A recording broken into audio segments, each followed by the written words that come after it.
Part 3. Part 3. Listen to 3 students, Adam, Eddie and Julie, talking about the challenges of intercultural communication.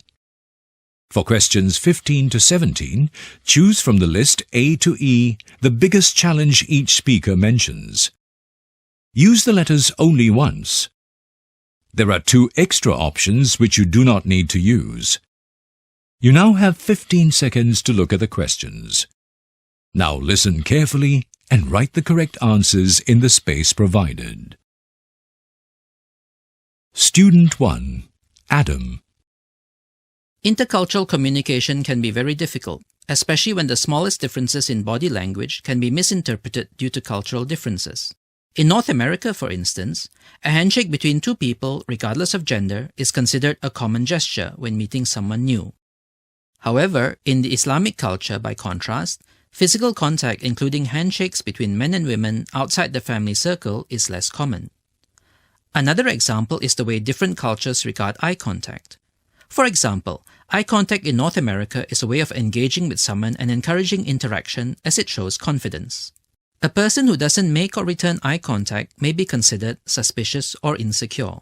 However, in other countries such as Japan, Africa, Latin America, and even the Caribbean, not making eye contact is regarded as showing respect.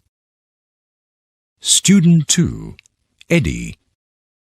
People from the United Kingdom typically keep a tight lid on their public reactions, which is why they're known for having a stiff upper lip.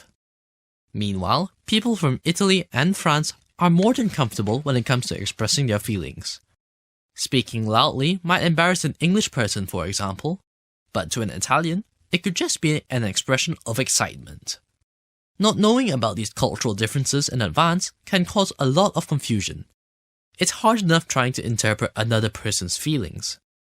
So the idea of adding all of these differences in culture and communication styles gives me anxiety.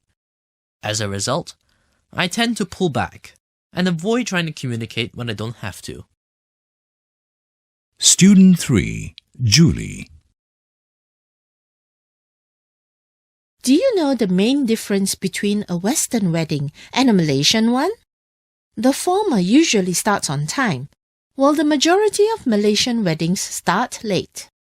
Not every culture perceives punctuality the same way. In the US, punctuality is important, but Latin and Middle Eastern cultures place a higher value on developing relationships.